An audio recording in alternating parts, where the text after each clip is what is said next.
Wow, what a roller coaster ending to what was a truly roller coaster of a series as the Red Sox walk it off on Sunday night at home.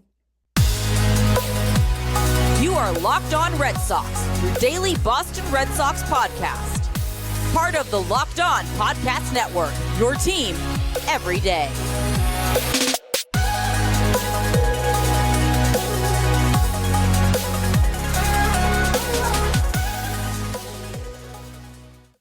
Hello and welcome to Locked On Red Sox, your daily Boston Red Sox podcast, part of the Locked On Podcast Network, your team every day.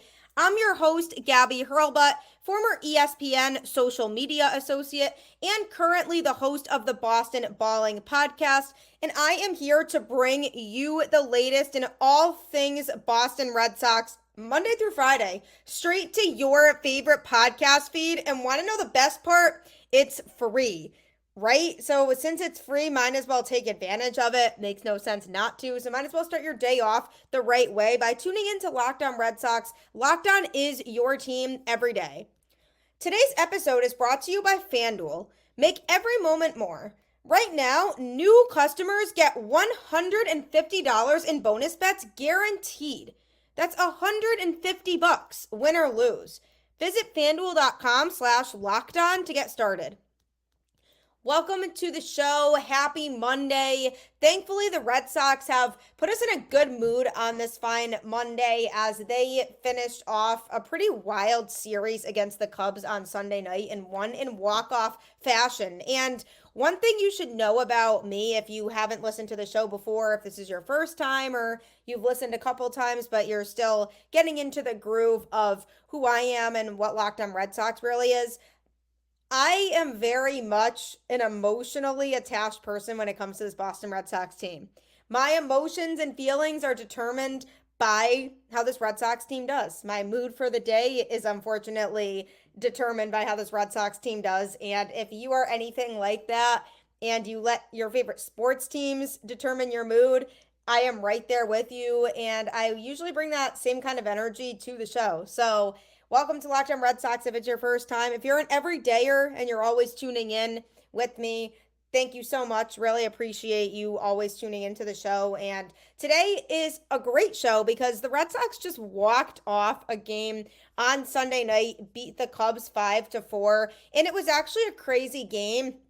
Tanner Houck looked fantastic and in all rights should have gotten the win on the day. He went 6.2 innings, giving up 4 hits and just 1 earned run. He also recorded 9 strikeouts. He really was shutting down that Cubs lineup, and he looked very good through those first 6 innings, and then he went into the 7th inning, struggled a bit, gave up a couple hits, and then was able to start to navigate his way through the inning, and then Alex Cora left him in for probably what ended up being 1 batter too long as he then gave up the run and couldn't get out of the inning. So Alex Cora pulled him, and then Chris Martin came in to finish the 7th inning, was able to do that no problem. But then he struggled in the 8th inning. He gave up 3 hits and 3 earned runs. He did give up a 3-run home run that at the time tied the game because the Red Sox were up 4-1 at that point.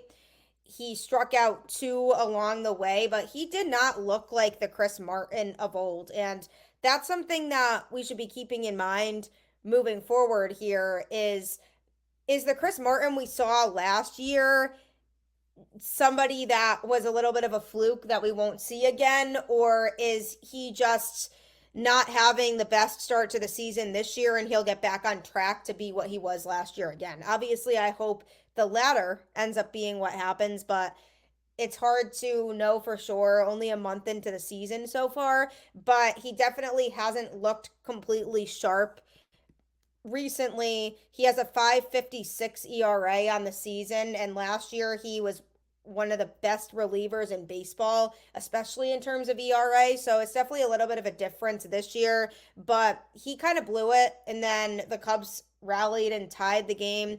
Kenley Jansen looked great, pitched the ninth inning, gave up 0 earned runs, struck out 1, and just pitched a 1-2-3 inning. So stress-free inning for Kenley, which doesn't always happen. Sometimes when he comes in to pitch, there is traffic on the base paths because he's giving up singles or just walking guys and just allowing base runners.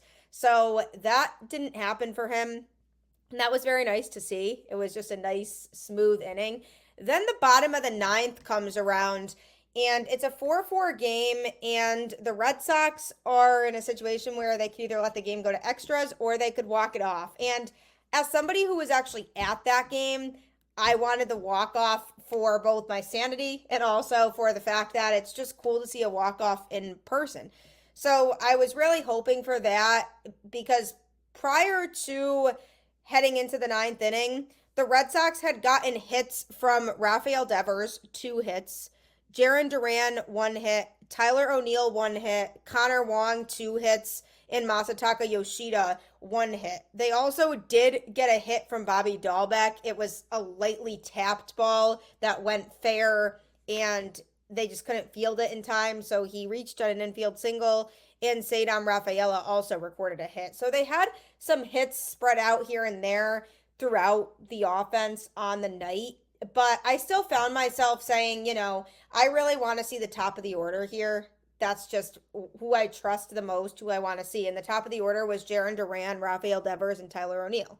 I mean, the big 3 right there that hit, and you know that they will continue to hit and be productive. So Jarren Duran came up and he walked. And that alone to me made me feel confident because Jarren Duran as a base runner will put runs on the board for the Red Sox. So just having him on base to begin that inning gave me a sense of positivity in saying, okay, I mean, Jarren Duran's on first base. He'll find a way to make his way around and make it a little bit easier on the hitters behind him to try to drive him in. Then Devers singled, and that's 2 bases for Jarren Duran any day of the week. So sure enough, he went from first to third on the Devers hit. And I said, okay, now we have runners on the corners with no outs. Let's see if Tyler O'Neill can come through. He really wasn't seeing the ball very well at all on the day. So this situation here was very interesting because he hit kind of a bloop fly ball / semi pop-up that went in between the third baseman and the left fielder. And the third baseman, Dansby Swanson, was left making a play on it, but the left fielder really should have run in to make a play on it. So Dansby tried to catch the ball, couldn't make the play, and it fell out of his glove. And then Duran scored the winning run. So that was tough for the Cubs. And I was sitting there saying, are they going to count this as an error or as a hit? And then they counted it as a hit for O'Neill. So props to him. He kind of needed that hit. He had been struggling on the day prior to that. So it was a cool ending. I definitely wanted to see a walk-off home run. That was something that I just was thinking would be super cool, and I was thinking Rafael Devers might hit it. But either way, I'll absolutely take what happened because the Red Sox won a series at home, and they had been significantly struggling at home when the season started and just could not figure out how to win at Fenway. So the fact that they won a series at Fenway is huge for them moving forward in terms of momentum. So I was happy to see that they were able to grind out the win. They had some sporadic hits spread out throughout the lineup, but players like Bobby Dahlbeck and Manuel Valdez and usually Ceddanne Rafaela, those players typically tend to be automatic outs at the bottom of the lineup. And that's a problem. And granted, Bobby Dahlbeck likely doesn't have really much more, if any, time left on this Major League roster right now. but it's still frustrating to see these guys try to grind out these at bats and aren't being very successful in the process. But overall, it was a fun game to be at for sure. Great environment. Lots of Cubs fans there. I bet they wanted to see Fenway and take the trip, so they took the opportunity. And good for them. That's great. Fenway's a great ballpark for visiting fans to be able to see with how historic it is. So it was a good environment. Red Sox walked away with the win in walk-off fashion, dramatic fashion, like they love to do. And it was cool to witness in person. But coming up, they didn't really exactly walk it off on Saturday, but they did win the game in a different kind of dramatic way. So that's coming up next. DoorDash is fantastic because it really gives you everything you need delivered to you, from food to flowers to other various gifts, gift cards, self-care treats, you name it. Just a lot of different things that you can get through DoorDash. And with Mother's Day coming up, you could get your mom a really special gift through DoorDash. This Mother's Day, get something thoughtful for mom on DoorDash. Surprise her from wherever you are with fresh bouquets, the latest tech, gift cards, self-care treats, and more to make her day that much better. It's never too late to show mom your love this Mother's Day with DoorDash. Surprise her with flowers, gadgets, self-care essentials, you name it, it's all in one place delivered right to her door. Get all your Mother's Day gifts all in one place and get 50% off your next order up to $15 when you spend $15+ on your next flower, convenience, grocery, or retail order now with code LOCKEDONMLB. That's Locked On MLB. Order using DoorDash today. Terms apply. I personally love DoorDash, not only for convenience, but also everything they offer. So if you're looking for something that will give you everything you need, DoorDash is the place for you. Also, if you're anything like me, that means you have a little bit of a competitive side, and I definitely admit it, I do. But that's for the game Monopoly Go. I know what you're saying. Flag on the play. You already talked about that, but there is just so much good stuff in this game. In Monopoly Go, you can team up with friends for timed tournaments where you work together to build up each other's boards. The more you win together, the more awesome prizes you unlock. And there's so much to get. Unique stickers you can trade with friends to complete albums for big prizes. Cool new playing pieces to travel the boards with. Hilarious emojis for taunting friends when you smash their buildings or heist their vaults. Plus, Monopoly Go feels new and exciting every day with constantly changing tournaments and challenges. A ton include their own unique mini games like digging for treasure or a robot pachinko machine. And there's always new timed events that help you win big, like massive multipliers for everything you win or rent frenzies. There's always something fun to discover in Monopoly Go. So get off the bench and go download it now free on Google Play or the App Store. Game on. I'll challenge people to Monopoly Go. I certainly am not afraid to do that. So it's a fun game. Highly suggest you download it now. Are you watching Fox Sports or ESPN on your TV all day? Have to turn down the volume with all that shouting? Make the switch to Locked On Sports today, a free 24/7 sports streaming channel programmed for you every day to bring you the biggest stories without all the screaming. Locked On Sports Today brings you can't miss analysis, opinions, and news. Streaming 24/7 on YouTube or the free Amazon Fire TV channels app. Part of the Locked On Podcast Network, your team every day. The Boston Red Sox are coming off of a good series win against a Cubs team that has had a good start to the season. And they lost the first game of the series in frustrating fashion where the offense was pretty much non-existent. But talk about the polar opposite game for the offense on Saturday. The Red Sox won 17-0 on Saturday. They were absolutely going off. And one player that's worth talking about that was huge in that win is Ceddanne Rafaela. He went 4 for 4 in that game, scored 3 runs, recorded 7 RBIs, and hit a home run. I mean, good for him. That batting average definitely went up a little bit from Saturday's game.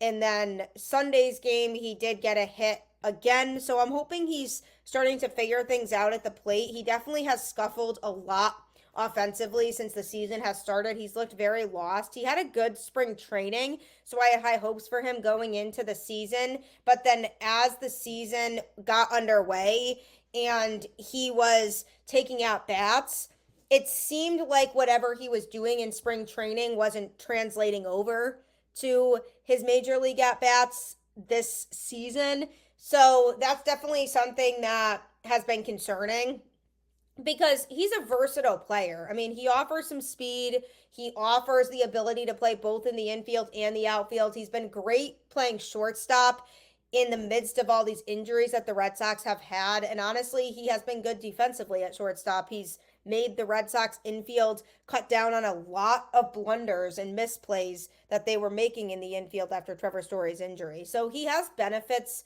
in that regard, but he has struggled at the plate. So a game like Saturday is great for him, having a breakthrough game where he's the anchor for a lot of the Red Sox offense is good for his confidence and hopefully mentally gets him to the point where he's saying, okay, yeah, like I can still do this. I can still be an important factor to this team. And it allows him to really go out there and continue to hit.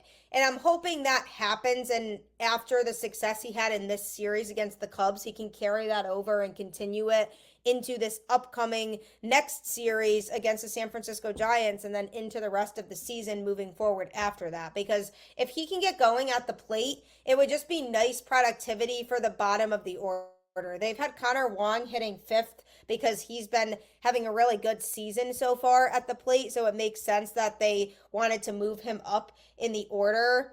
He contributed again offensively on Sunday. He's having productive at-bats, recorded 2 hits on Sunday, going 2 for 4. Didn't record any hits on Saturday, but he still is finding ways to be productive overall this season. So he's been moved up in the lineup, and the guys at the bottom are struggling. And if Rafaela can get something to click offensively and he continues the success that he's found over the last couple days, that could absolutely be huge for this Red Sox lineup because they definitely need somebody in that bottom of the order that's not just an automatic out. And Rafaela could be that guy if he continues to develop and continues to utilize what he utilized in the off season and carries it over through the rest of this year. Another player that had a really good game on Saturday was Masataka Yoshida. He went 4 for 5 and scored 3 runs and recorded 1 RBI. Also, when it comes to situational hitting, wasn't driving in runs with runners on base. But the fact that he got 4 hits in the game for somebody who had been struggling quite a bit this season when it came to getting that big hit, that was big for him. His batting average is now 269 with a 345 on base percentage and 385 slugging. I would like to see him get that batting average number up a little bit and continue to keep hitting and try to find ways to get on base and have breakthroughs because he still seems like he's only really confident with hitting the fastball and he still struggles with off-speed pitches. So I'd like to see him diversify his skill set in terms of what pitches he is able to effectively hit. So that's something with Masa, but he did have a good game on Saturday and deserves a shout out for that. I mean, huge game offensively for the Red Sox in general, but for a lot of players. 3-hit day for Tyler O'Neill. He went 3 for 5, scored 3 runs, and recorded 2 RBIs. He did hit a home run in that game. I mean, he's a machine when it comes to the long ball. He's one of the top home run hitters in baseball right now, and he's just tallying them up. He definitely hits for power, and his bat has been great for Fenway. So I'm just hoping that moving forward he can stay healthy because he's been a great addition to this Red Sox team. So he had a big day on Saturday as well. Wilyer Abreu recorded 2 hits. He went 2 for 6. He's somebody who's heating up. His batting average is now above 300 at 309. And Abreu definitely scuffled early on in the season and was struggling to find himself at the plate and figure out what works for him and what doesn't. But it seems like he now has really started to hone in on what does work for him and what he should and shouldn't be doing when he steps up to that batter's box. So I really like what Abreu's been doing. I like that he's been heating up at the plate. It's definitely a name to look out for moving forward when it comes to potential trade pieces, because if he is hitting well right now, his value is really high. And by the way, I mean, his defense has been very good. Made another phenomenal catch in the outfield on Sunday night in the game. I've been so impressed with his ability to make very nice defensive plays in the outfield. So that's another thing that Abreu has done well that I think hasn't been talked about a lot, is just how well his defense has been. So if the Red Sox are looking to trade an outfielder and get some pitching help, Abreu could be a name that they look to trade, because Jarren Duran, yes, I understand he has been in a bit of an offensive slump compared to what we've seen from him earlier on in the season, but he's always going to provide value, if nothing else, for his base running, because he can go from first to third so easily. He can turn singles into doubles so easily. And having that skill set and having somebody who you know can run be on your roster is going to pay dividends later on. So it's hard to justify getting rid of Jarren Duran with his fantastic base running skills. And he obviously overall is good at the plate. This slump, I think, is just that, a slump, and I think he's going to break out of it. So if the Red Sox are looking to trade an outfielder at some point, Wilyer Abreu, when his value is high, could be the way to go. So lots of things to take note of from Saturday's huge win. The Red Sox just kept piling them on. I mean, the Cubs brought in a position player to pitch in the 9th inning, and the Red Sox just kept scoring more and more. And I said, is this game ever going to end? I mean, maybe we'll get to 20. Who knows? I was curious how many runs the Red Sox were going to end up with by the end of that game. But it was fun. I mean, what a way to respond after Friday night's abysmal performance. It was great offensively. The pitching was great. Josh Winkowski started the game, went 3 innings, giving up 3 hits and 0 earned runs. He also struck out 1. And then Brennan Bernardino pitched 1 inning, giving up 1 hit and no earned runs, striking out 1 batter. Justin Slayton then pitched 2 innings and recorded 2 strikeouts, held up the shutout. He also got the win in the game. And then Cam Boozer, 2 innings, 0 earned runs, 3 strikeouts. Pablo Reyes came in and pitched the 9th inning, which was fun to watch. He just pitched that 1 inning, gave up 1 hit and walked 1, but overall he was totally fine because didn't give up any runs. When a position player pitches, I mean, that's all you can really ask for, right? It's just not a complete disaster. So it wasn't. And it was certainly a disaster for the Cubs, but fun to watch as a Red Sox fan. And I said, well, with me going to the game tomorrow, the chances of them winning 17-0 again are like incredibly slim, but I at least hope I get a good game. And I definitely did get a good game on Sunday. Absolutely beautiful weather. It was like 68 degrees in Boston, and it felt really nice sitting out there on Sunday at the game.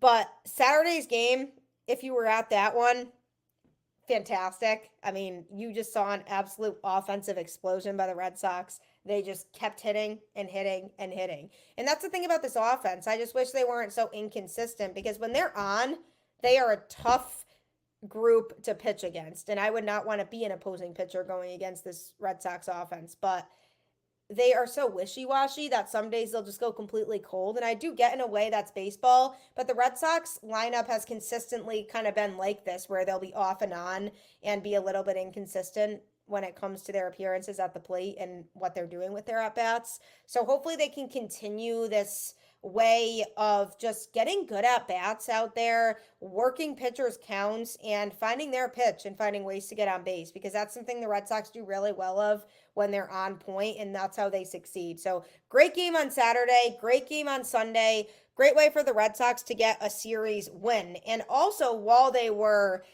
mowing over the Cubs on Saturday, they did also make a roster move that I'm going to be discussing, as well as another roster move that was made that I think Red Sox fans are going to be happy about.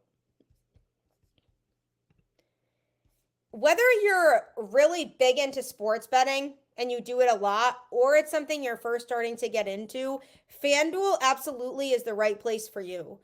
It's playoff time in the NBA and NHL, baseball's in full swing, and FanDuel is your place to bet on every game. Right now, new customers get $150 in bonus bets, guaranteed. That's $150, win or lose. Bet on everything from slap shots to home runs to slam dunks, all on an app that is safe, secure, and easy to use. What are you waiting for? Visit fanduel.com/lockedon and make your first bet an automatic win. FanDuel, America's #1 sports book. FanDuel definitely will not disappoint, especially if you're trying to win big money. So check that out today. Also, check out Locked On Sports today, as we as a network have launched the first ever national sports 24/7 streaming channel on YouTube. And now it's also available on Amazon Fire TV in the free Fire TV channels app. Locked On Sports today is here for you 24/7, covering the top sports stories of the day with the local experts of Locked On, plus our national shows covering every league. Find Locked On Sports today, now available on the free Fire TV channels app. It's very exciting for Locked On because no other network has a 24/7 streaming service. So if you're looking to stay caught up in all things going on in sports, Locked On Sports today is the place for you.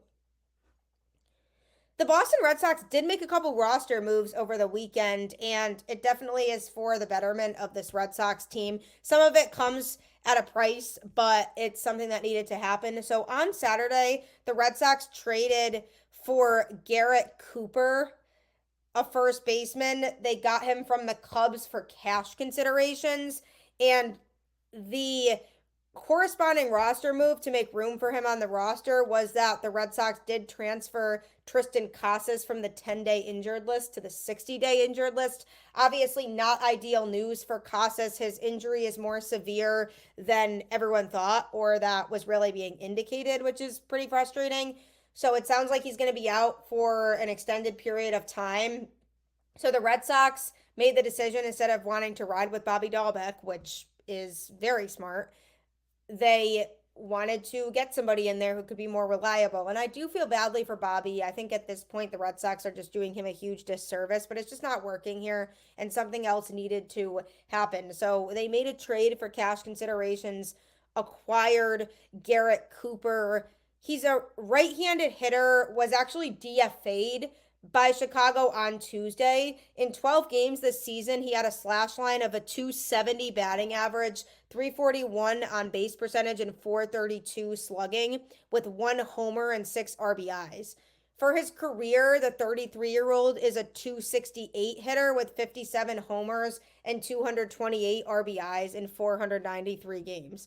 I mean, this is an average move. There's nothing about him that really stands out to me as, oh, he's going to be a superstar on this team. But as soon as the news broke that they traded for him, it really did make me feel like they must know that Casas is going to be out for a while, and they want somebody that's a more reliable option at first base until Triston can come back. And he's not going to be the best hitter on the team, but at least he can be a decent hitter who can put up some good stat lines offensively and can generate some runs, and he can help fill a huge hole while Casas is gone, and could do it much better than Dahlbeck did it, because Dahlbeck just was not working, and I feel badly, but he just wasn't the guy. The Red Sox do expect Cooper to be activated for their home series against the Giants. That starts tomorrow. Manager Alex Cora wasn't immediately sure how he'll deploy Cooper, but it does appear that he'll get the bulk of the starts at first base until Casas returns. He can put together some good at-bats. He can also hit both lefties and righties, which is a positive. He's also a good defender. So the plan likely is going to be that he will help out, and I do expect that Bobby Dahlbeck will be the odd man out when he gets his first start with the Red Sox. I think if he is in the lineup on Tuesday, I think I would not be surprised if we see Bobby Dahlbeck get sent back down to AAA at that point. So it'll be interesting for sure to see how he's utilized, but I do think he'll be the primary first baseman and he'll at least be more productive than Bobby was. So it certainly is an upgrade, even though he's definitely a very average hitter who can put together some good at bats but can help fill a hole. And who knows, maybe he'll be a surprise and he'll hit very well, exceptionally well, like Tyler O'Neill has been doing. That'd be a nice surprise, right? But just a move to fill the hole for Casas until he comes back. So we'll see how that goes. But another move the Red Sox made that people will probably be happy about is that they have finally DFA'd Joely Rodriguez. I mean, I went on record on this show multiple times and said, I don't think we should be continuing with this Joely experiment. Things were not working out with him. He was clearly the weak link in the Red Sox bullpen, and I said, why is this guy still on the roster? So they finally DFA'd him. They also recalled Naoki Uesawa from AAA. So his first appearance with Boston will be his big league debut, which will be interesting. Uesawa is 30 years old. He signed a minor league split contract with the Rays back in January, but was traded to the Red Sox after he activated an assignment clause in his deal that basically obligated the Rays to deal him to any club willing to offer him a 40-man roster spot.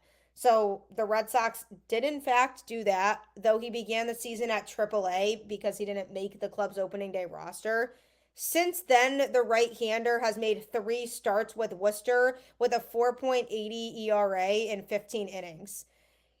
Those early results leave a little bit of a question mark in terms of his reliability, but he does generate a 26.1% strikeout rate, so that's something that's reassuring after he punched out a meager 17.8% of batters faced in Japan last year. So he can be effective. It's pretty unclear what role he's going to occupy with the Red Sox now, especially with all the injuries to players like Brian Bayo, Garrett Whitlock, and Nick Pivetta. But Josh Winkowski is going to be starting for the foreseeable future until their pitchers start getting healthy again. So I'm sure he'll be used as a bullpen piece.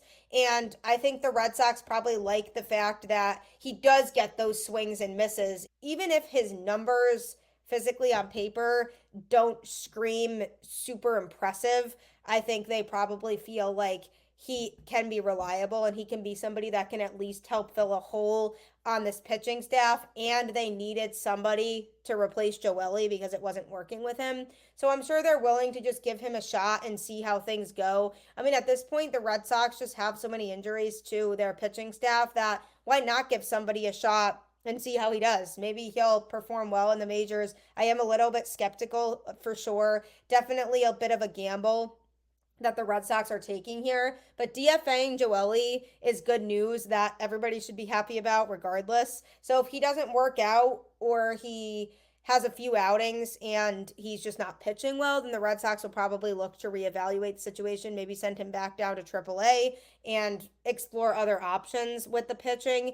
But right now, let's just keep an open mind. Let's see how he does because he could come up and absolutely shove. We don't really know yet. Certainly more to be answered. We don't know enough yet to know for sure whether he's definitely going to be successful or not, but at least we can hope that that swing and miss percentage that he's been generating can translate over and that he's able to get a lot of strikeouts because that'll really benefit him a lot in the long run if he's able to do that. So I'm excited to see what he can do. Excited that Joely is no longer on the roster. I mean, I wish him the best. And I did feel badly for him last year because he was injured for a lot of the season, so he wasn't able to pitch as much.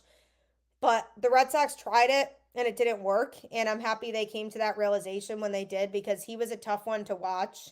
And he certainly didn't have the same kind of reliability as some other pitchers did on this Red Sox staff. So great series overall for the Red Sox, coming away with a win. Let's hope they continue this winning streak that they're on and they take another series from San Francisco starting tomorrow. As always, though, keep the faith, go Red Sox, and I will catch you on the flip side.